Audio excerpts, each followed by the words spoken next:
Hi everyone, thanks for joining me. Today I want to talk about some conceptual self-portraits.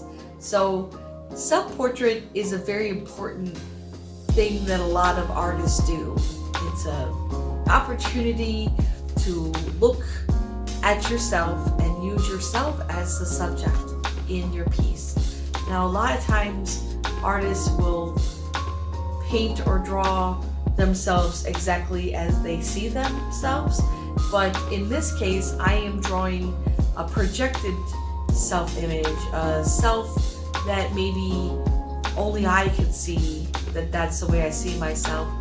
And then in some of these pieces I am exploring different facets or types of roles that I play or ways that I relate to others in my life, and you'll see what I mean as I go through each one of them. First, before I get started, I just wanted to say one of my favorite and most inspiring artists from way back during my college days and the times ever since I've been painting is Frida Kahlo.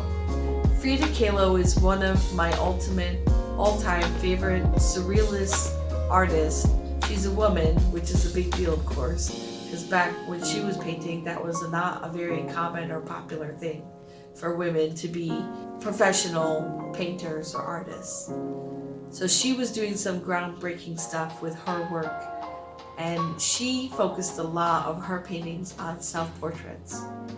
So some of these pieces are inspired by Frida Kahlo and her way that she used animals and other sorts of characters and imagery and objects like fruit and different things in her paintings to represent different aspects of things that she identified with. So the first painting I want to talk about, it's stretched but still strong. This was one of the first conceptual self-portraits that I did. In this painting, my face is detached from the rest of my body, and my body is very much changed from what it is in real life. The image of my body is, I guess, maybe a younger version of myself, and a body image of someone who is confident but kind of maybe fragile at the same time, and also very vulnerable. The nakedness or the nudity of the female figure is represented as a representation of being vulnerable, but also at the same time embracing and identifying as a strong woman. The concept behind this is that I am being stretched and pulled kind of to almost my limit, but yet I'm still strong. This painting has to do with my identity and the things that I was sorting through as a mother, as a woman, but as a mother, and all the different responsibilities and ways that I need to prioritize to make sure that my children are safe and that their needs are met, and that sometimes it's even at the expense of myself.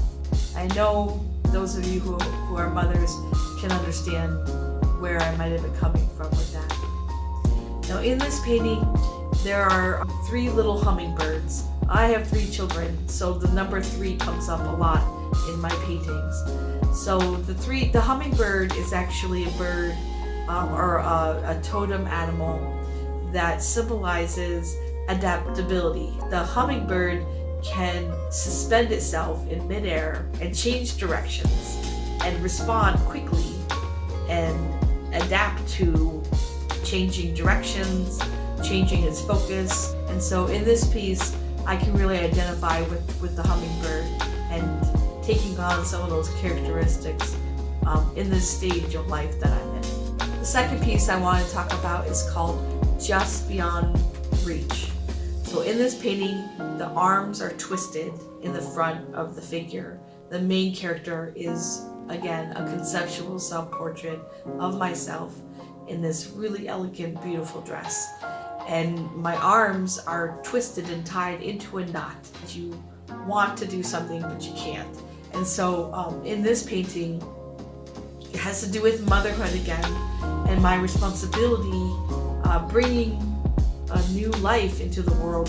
I'm responsible to keep them safe, to keep my daughters safe and out of harm's way, and to make sure that they survive, like literally survive.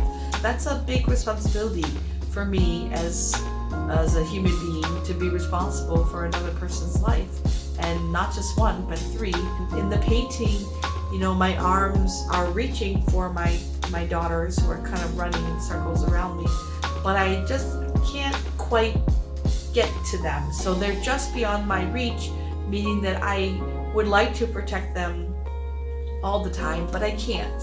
And so there's this pulling of my wanting to protect them, but also knowing that it's healthy and good for them to not always be under my watch all the time, and that they do need to get out there in life, while they're at school or while they're at a friend's house, and have some time away from my protection and from my watch. So that letting go, but wanting to protect them, and learning how to balance all that. The offerings. This is the painting behind me here. This is another self-portrait where I am again naked and vulnerable and stripped away of my protection or outer self, and kind of just down to the basics. It's about motherhood and about me offering sustenance, the carrot, and also the balloon represents fun and happiness and entertainment. So the rabbits represent innocence in my children, and again there are 3 of them. The room that she's in is this enclosure, this containment. Having things be contained and structured can offer people comfort, but it also can sometimes feel like suffocating, like you don't have enough room to grow or to expand or to change. And so it's kind of represents a little bit of that, both, the idea that I'm in this role and I have certain things that I need to do every day, and that it's my responsibility to make sure these things get done, and can sometimes feel restrictive, but at the same time there's this window, out to the open where there's a blue sky, this grassy field, and so it kind of gives that hope that I can just open the window and go outside and kind of explore if I need to take a break.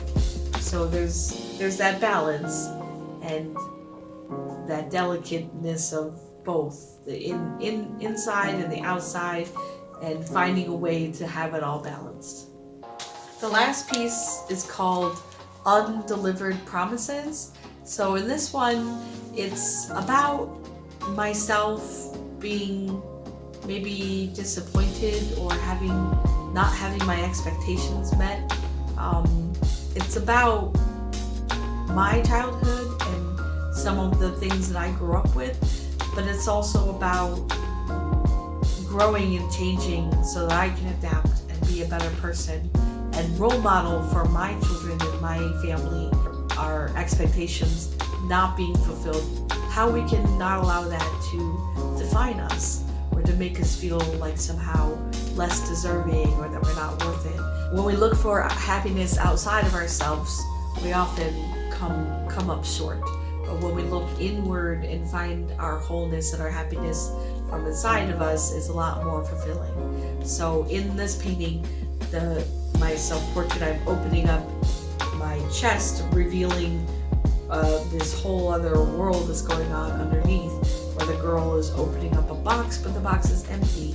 And so again, it's like this undelivered promises, but yet in the background, there's this soft horizon of this expansive, maybe what could be like an ocean or some kind of it's like a dreamscape, like a dreamy openness of who knows what's on the horizon, this hopeful, expansive, uncharted, future that's out there.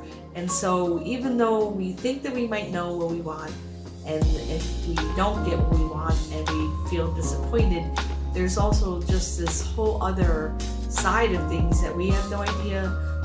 Maybe there's something else out there that's planned or that's going to happen that's even better. what we thought we wanted and what we were expecting. So that's what this one's about. I hope you enjoyed today's video with me talking about these conceptual self-portraits. It gave me a chance to reflect on myself and my role as a mother and as a woman, and find different parts, different aspects of my personality. I hope you enjoyed me sharing with you what they were about. If you had one that was your favorite, please comment down below and let me know which one and why you liked it. I always love hearing people's thoughts and feedback. And also, if you have any questions, maybe there was something I said or something I touched upon that you want me to tell you more about, I'll be happy to do that as well. Please like and subscribe to my channel, hit the notification bell so that you can see more videos like this. Thanks again, and I hope to see you soon.